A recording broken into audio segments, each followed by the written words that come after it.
Yoo-hoo! And thanks for tuning in to the first awful movie review of 2025. I really like your slogan. And we are starting off the year strong, be sure of that. Well, I got the message it was urgent, so... When Time Ran Out, produced by Irwin Allen, most famous for his disaster movies like The Towering Inferno and The Poseidon Adventure, this turkey was so bad that nobody went to see it, and it put an end to his career. It's a textbook example on how no matter how much star power a movie has got, in this case Ernest Borgnine, William Holden, and Jacqueline Bisset, just to name a few. Oh, and of course Paul Newman, the famous guy who slapped his name on bottles of barbecue sauce. What? Who? Me? This isn't enough to make a movie if you have a lackluster script, characters who aren't compelling, and a lack of fresh ideas to make this engaging in the slightest. But just before we get going, if there's a bad movie you'd like me to review, leave me a comment down below.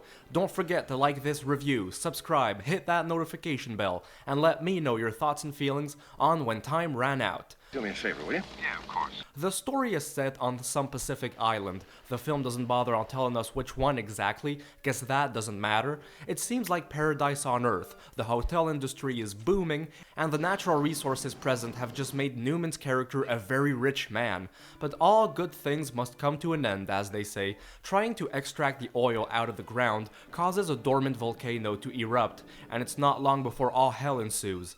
What? That can't be very serious.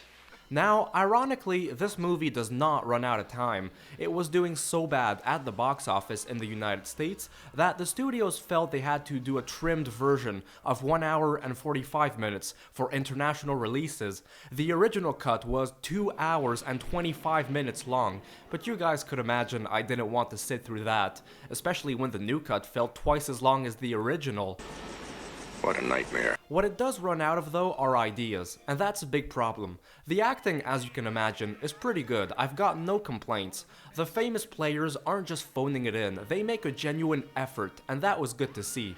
But even so, the characters are so one-dimensional and random that there's no real way you could relate to them. Newman's character is the archetype of a wealthy, spoiled daddy's boy who turns out to be as corrupt, as filthy, and as selfish as they get. Damn! This married man is having an affair with some native woman.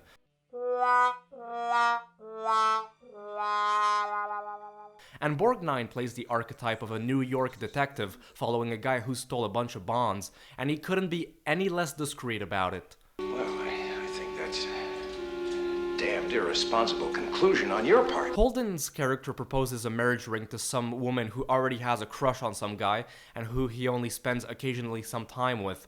Bisset has got some romantic drama with some other guy. She cheated on him or something, and now she won't leave the poor guy alone and follows him everywhere he goes. I know the name of every girl you've ever slept with since you were 18. And the craziest thing is that he winds up falling for her again. Push it in. Oh, yeah. Great, now the wine is going to have little pieces of cork in it. Seriously, these people.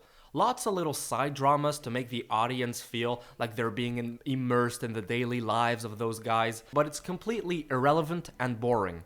And I'm not gonna let you enjoy it. In fact, there are too many characters if you ask me. The production had a bloated cast, which doesn't give it too much time to just focus on some of them, to get to know them better. It throws all these people at you and doesn't know when to stop. That is one of the most dangerous things I've ever seen done.